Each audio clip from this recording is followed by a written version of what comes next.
Okay, I have a big passion for history and especially cinema history. And it's true, I've been in the crowd simulation business for almost 16 years. And of course, I wanted to know more about what's the legacy, where we come from, and what was the other techniques that people were using in the past. So I tried to assemble some iconic movies which will include really nice crowd shots and would involve a new technique. But before I get started, would you guess what I put in here? You can probably figure out a couple of movies I put in here. When you think about crowds, what comes to your mind? Don't let me alone on stage. Lord of the Rings. There's one. It's here. Correct. What else? Troy? Yeah, I could have put it. I just removed the slides like 3 minutes ago, but they were there. Go ahead. What else? Say that again. Well, the crowd wasn't that great, isn't it? What about classic science fiction movies? George Lucas trilogy movies, maybe? Um, that's the one, yeah, correct. To be fair, since the invention of cinema, storytellers always wanted to put some crowds here. Every time you do a biopic, you do a battle scene reconstitution, or you want to populate a city, you always have to bring those people here. So this is Birth of a Nation 110 years ago, and this is the poster here, which is on the right. And that was part of the marketing to say that in that movie, they had like 80,000 people. So that's, I mean, in that time, that's actual people, right, that they hired. And 3,000 horses, and that was what was bringing people to the cinema at the time. To give you some example, of course, Fritz Lang, Metropolis. If you haven't seen it, of course, it's a black and white movie. It has 100 years almost, but it's a great movie. It's already great. And well, at the time, Fritz Lang, the only solution he had to bring so many people on stage was just, have them. And this is Fritz Lang's day that you can see with the cone, and that means that you have to you have to close the people, you have to pay for them, you have to cater for them, and you have to direct them. And of course, if any of those guys look at the camera or they do something wrong, well, you have to redo everything again. So, well, extras, you can do almost everything. You can't blow them up, of course. But, I mean, you can do a lot of things. Of course, it's super realistic because, well, this is the actual people. But that's also a lot of work. So, Metropolis is also bringing something new to the table. It's probably the first time we have a crowd of cars. Any idea how is it made, that shot? No. Miniatures, yeah, that's true. Stop motion, miniatures. So this is the photos on the set. So here it is the old school animators. Those guys with pens, their job was to just push the cars, take a photo, assemble, and done. Then we can move further. So of course, extras that did there for years and years and years. And we've been adding more and more technique to cinema. Does anybody even knows how we make that one? 1951. Matte painting, yes, this is true. Excellent. So matte painting, if you're not familiar, that means that you got a huge, well, that one is especially huge. It's a 4x2 piece of glass, a really talented painter, and he will paint all the, say that again? Oh, that's his name? Oh, thank you, even better. So you paint, in the right perspective with the right lighting, and you hope that the alignment with the actual movie will be great. And of course, you can't move the camera when this happens, you can't move the lighting, but it gives a good impression of a crowd. Of course, all the guys in the background here, they don't move. If you look at the shot, it's a 6-second shot, it doesn't move, but it has two things. It has the foreground, which is moving, because it hasn't painted everywhere, it has painting just the back part of it. So the front part moves, so it keeps your eyes activated. And also the sound is super important. You got the crowd sound, which makes you think that you're into a crowd. This has been used, matte painting has been used for years and years and years. And of course, if you go to ILM, or if you got a chance to go to ILM and meet the right people, you can also ask them to put some glass out for you. And this is one of the episode 6 matte painting with all the troopers. And once again, that shot works because in the middle, you're going to have real actors, which will be like integrated as a layer on top of it, and your eyes will be captivated by that part of this. Let's move on. It's still extras here, but this is a really extreme case of extra. So before that was Fritz Lang moving characters around, nothing dangerous was happening. But this is a Russian movie called Waterloo. As the name tells, it's about the battle, of course. 1970 movie, so that was before the wall was down. And, well, it's 30,000 people here on that stage. So once again, you have to hire them. Well, I'm not sure they were hired by that time in Russia, but whatever. But you have to close them, and you have to put them onto the set. And there's a lot of things exploding for real here. And so Waterloo, the actual battle, it was raining that day, and they were staging this to happen on a rainy day, but it didn't rain that day. But of course, when you got 30,000 people with horses, you're not going to wait for the weather to change, so you had to win through this. Just to say that the director, so the battle is just one story of that movie. That movie was dramatic all the way along. The director, he actually had 3 heart attacks during the shooting of that movie. He survived the 3 times, but I think the stress that he had to bring that story to screen was slightly too high for him, probably. And the biggest crowd that we ever had with actual extras was 1981 Attenborough movie Gandhi. He had the Best Picture award that year. And there are 300,000 people here. So 300,000. Even, I mean, that's my job to do crowds, and even I don't realize that number. What does it mean? And the way they did this is this is taking place. So this is Gandhi's funeral. That shot is 2 seconds, by the way, on screen for 300,000 people. And what they just did is they pushed something on like an ad at the radio in India, and they say, well, we're going to do Gandhi's funeral, so if you want to show the world that you like Gandhi, here's your chance. Just wear white and come to that place at that time, and, well, people gathered. Okay, so of course all of this was like traditional cinema, and at some point we have to move to digital visual effects.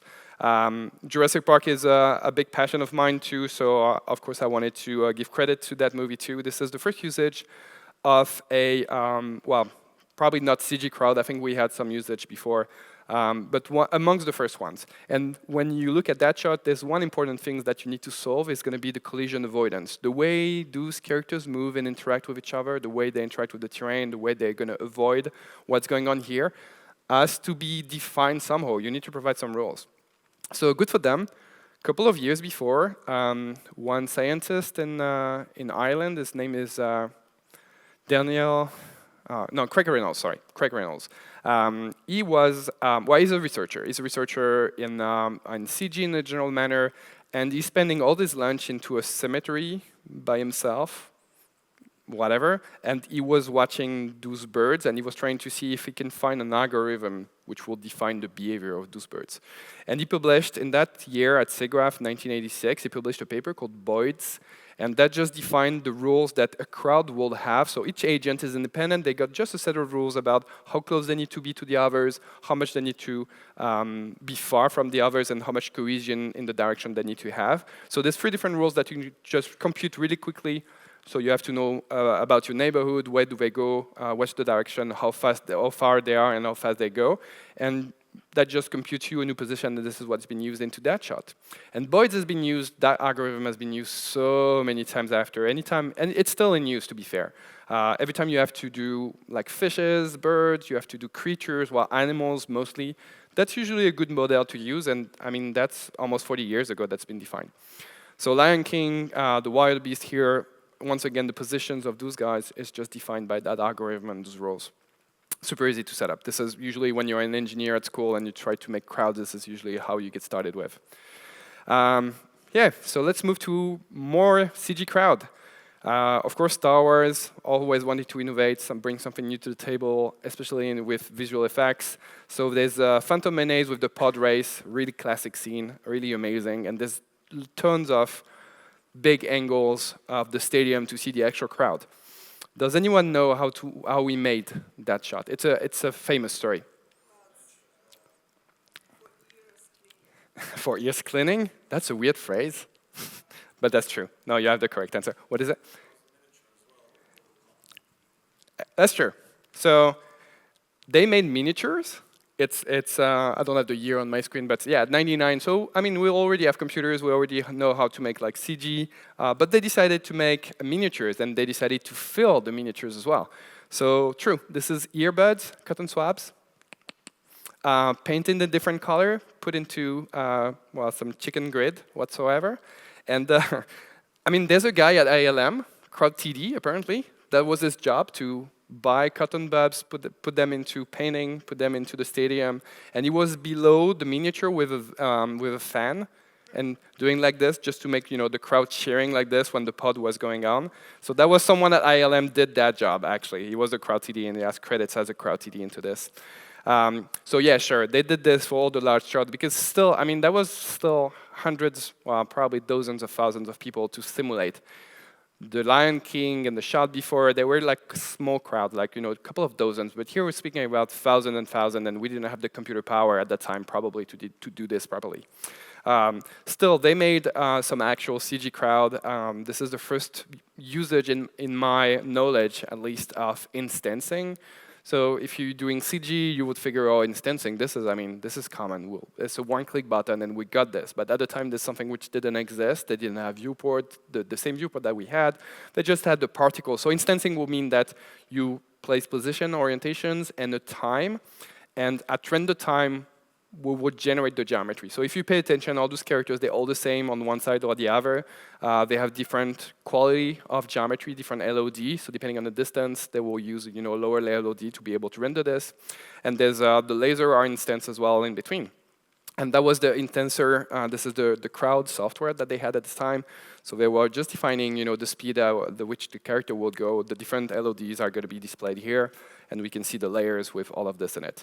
So just to keep everything low into the viewport in terms of quality. So let's move on. Let's move in time. 2000, Gladiator comes in, Ridley Scott, Oscar for the best visual effects by a company called The Mill, which doesn't exist anymore. The Mill was known as, they were recently a commercial company, but before they were doing some movies. Does anyone know how we make the crowds for Gladiator? What would you say? No, well, 3ds Max was around, but couldn't handle. So the thing with Gladiator is like you got 25 minutes of crowds, and those stadiums, they're super heavy. There's so many people. So the usage was plates. And once again, this is a really casual technique here now. So you put people in front of a 3D screen, you shot them in a specific camera angle and lighting, and then you use like a comp software. So it's not Gladiator making of here. This is another making of, but it's still showing you the use of planes. And I mean, it's great. You have really high quality characters because this is actual shot actors. You can slightly change the parallax of the camera, but of course you can't change the lighting and that kind of things. And you can't make those guys explode. There are plates which are mostly static. But this is how they solve it, and this is the first time someone came with that technique of plates, and they had the Oscars for multiple reasons, but I believe one of the reasons will be this. Okay, let's move in time, and of course, I couldn't skip Lord of the Ring. The Two Towers, I was a kid when I watched this, and that also a movie which gave me the envy to work into that field. And the story for those crowds here is that they had a crazy engineers, crazy R&D people into the studio. His name is Steven Reglas, and in his spare time, he was developing a universal simulator. So he wanted to simulate life, like everything. So he said, okay, probably the hardest thing I can simulate is probably like a human. So let's start by doing a human, and probably what defines more life is we are feeling stimulus from the word and react to those. So we started implemented vision. You may see that on the bottom left corner. We can see what the character sees, so he renders what he can see, and he's reacting to it. So you see there's a wall in front of him, you see there's a pass on his left, so he decided to go on the left and play a nice animation. So that was a spare project that he was doing on his free time, but that was running on his computer, and Peter Jackson came by and saw that, and he was like, oh, that's great, I need the crowd system. So apparently, it's here. It's already there. Let's take that software that you've been putting and let's add thousands of characters, and then problem solved. We can go to the next problem. So this is how we started something called Massive. So that was the software that they were using at Weta for all that period of time. And once they'd been finishing that movie, they figured this probably has some value to the VFX industry. So they decided to make a company out of it and to sell it to the big players. So what you can see here is the brain for the men soldier into Lord of the Ring. And I mean, that took months to a really experienced and knowledgeable person to create. So this is all the rules that the character will be able to react to. So can you imagine spending months before even seeing how does the character will look like? So you create all those rules. If I get attacked, top left, I have to defend. But if my arm is broken, well, maybe I'll get a hit and I'll get less point, et cetera, et cetera. So you're kind of making a video game system. And you run simulation and you just cross your fingers a lot, your toes as well, and just expect that, I don't know, it goes through. And so this is the first samples that they were doing, battle scenes where the characters try to adapt to the attack that they have, they perceive, they see, they hear, they adapt to the terrain, and so on and so forth. And this is the first large-scale battle scenes that they've been sending. You may notice in the background that there are people fleeing the battlefield. I mean, it's a wise choice. I would do this as well. Like, if I was there, I would totally, flee, for sure. But, I mean, Peter Jackson came and say, well, that's nice. OK, I like it very much. But those people fleeing the battlefield, I don't want them. So now you have to go back into your huge graph.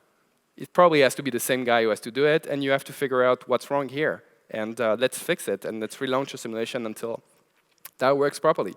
So that's when simulation started. So simulation is about you put some rules, you play the rules on the characters, and you let them do what they're supposed to do, and you just cross your fingers until something good happens, and you refine that simulation again and again. You can imagine the time it takes to iterate, and also the knowledge it requires you to iterate through this.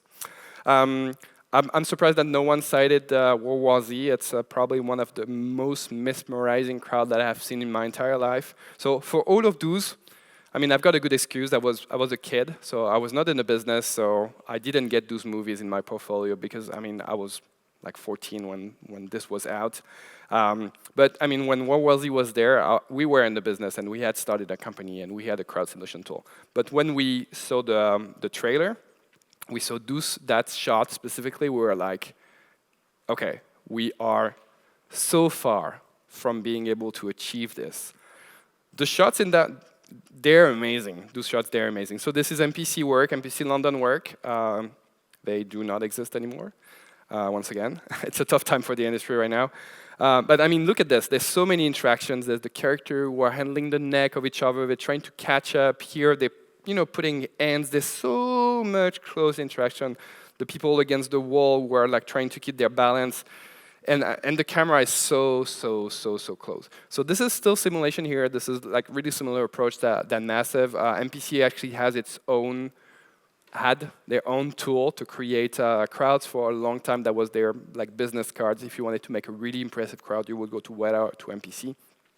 Let's run that again because that was impressive. And the thing is, they presented the making of at SIGGRAPH, so I was eager to attend how they did it because they have some secret magic sauce here to know how to make those interactions, and I wanted to know more about it. I wanted to implement something similar on my side as well. So we went there, and well, we were disappointed because, I mean, at the end of the day, what they were basically saying is that they had 600 people working on those crowd shots. Half of them were animators, and everything which is great on screen, all those interactions, they are just keyframe animated. So that was my takeaway. Need brute force, keyframe animation. So all you can see here, the gray characters, they are actually characters which are simulated. I mean, it's already great. It's something that any crowd simulator can do.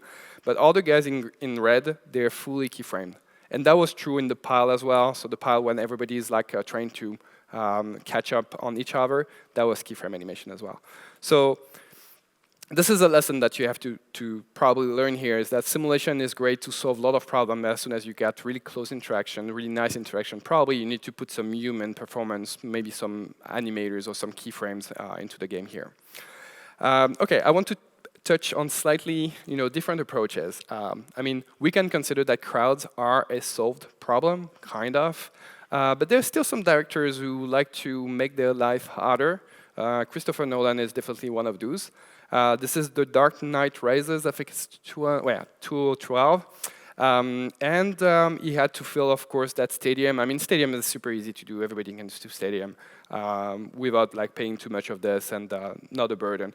But still, he decided to get extras. And as far as I know, this is still a lot of person for the time we're living in. It's really tough to get so many extras, and it's really bold to decide to go for extras. So this is the making of here of The Dark Knight Rises. So of course, he likes to have everything in camera, so that's its touch. So all the explosion, they're on camera, all the crowd, they're on camera as well. And the motivation was like, hey, would you like to be into the next Batman? I mean, yeah, sure, of course. So if you want to, you have to dress into blue and yellow and come by that day, that time. But if you've ever been to a shooting, I mean, it's boring, especially if you have to redo the take multiple times. So it's entertaining the first time, but I mean, Kristen Bell was not there. Tom Hardy was not there as well. I mean, there was nothing interesting here, just explosion. So you've seen explosion once, twice, and then at some point you just, of course, you leave. You were not paid to be there, so nothing was like taking you away. Gosh, yeah, sorry.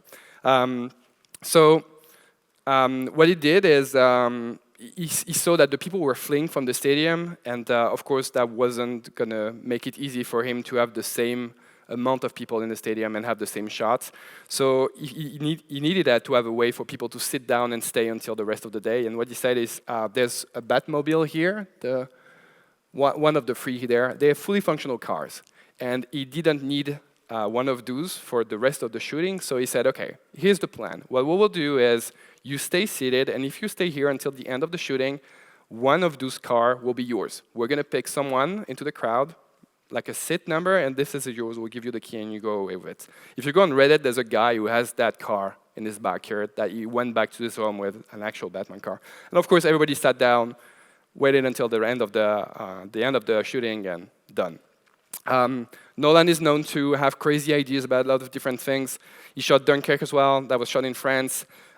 There was a lot of press article because there was explosion on the beach, and some people ended up in the hospital because they are extras. They were not professional people, and they were too close to the explosion. So a dozen of them end up into the hospital. But he also, yeah, this is one of the shooting with actual extras on set. It's wild.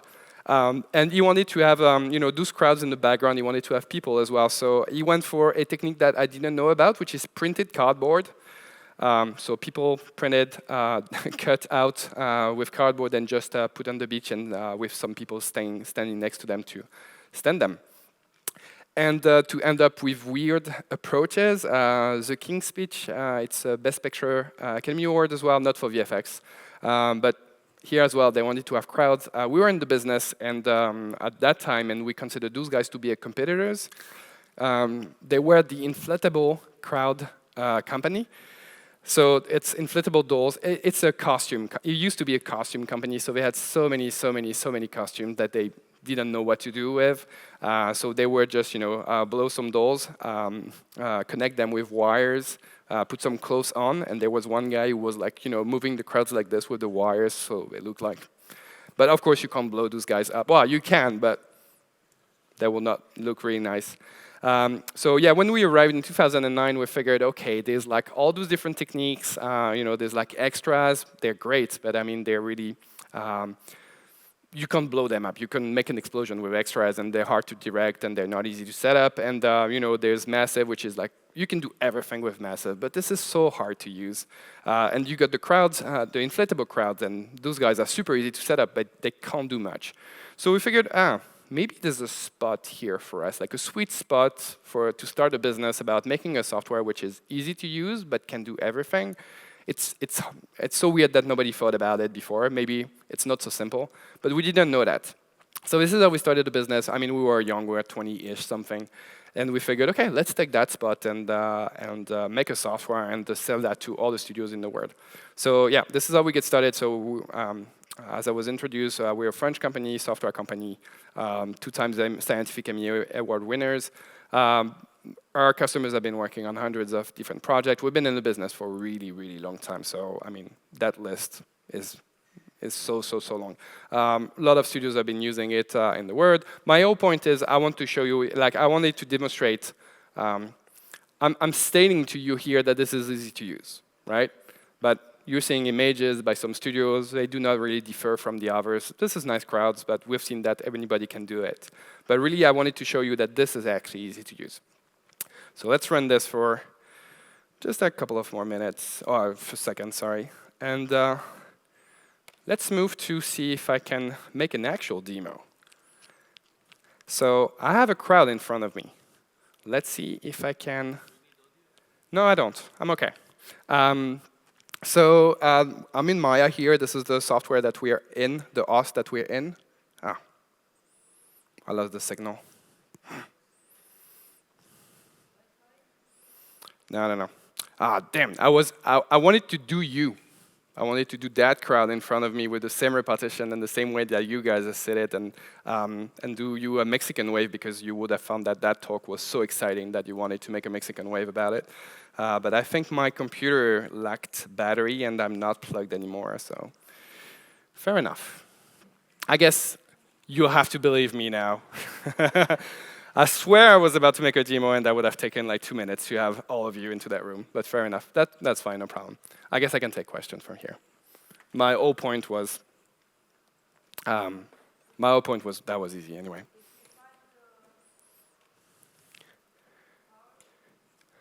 Questions in the meantime while we'll restart that computer. Go ahead.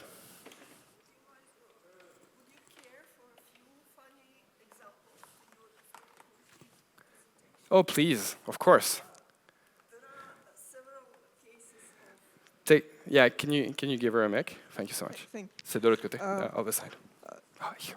There are several cases of moving crowd in during the miniature era of special effects. There is moving matte painting in Citizen Kane. They painted the theater, and they put this little holes in the paint, and move the light. Yeah, move the light behind, and it looks like they moving. And the second one is in Marie Antoinette, 1938. It's MGM. Arnold Gillespie was the supervisor, and they had crowd actually minced cork over water. So they had this pans with water, put the minced cork, and it moves like it breathes. You know, it's that will like fit so well into this. Perfect. Heads of people over, and it's so much fun. 1939, Marie Antoinette. 1938, Marie Antoinette. Perfect. Questions while my computer goes in? One more, and then I'm good.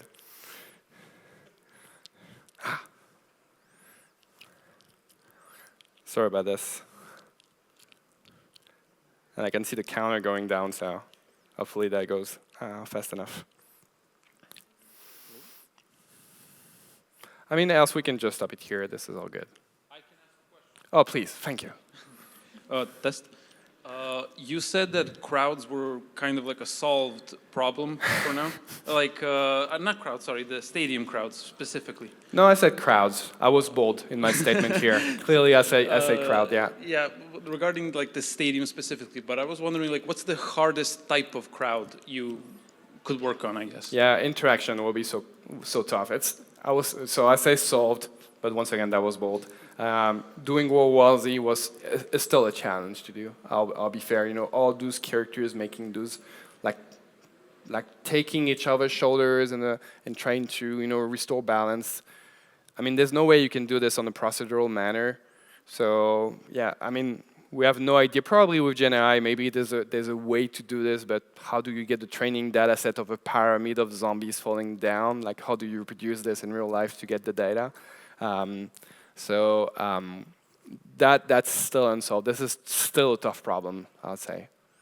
Thank you. And of course, my computer decided to update Windows and so on, so I think we're dead. I'm sorry about that. Yeah, thank you.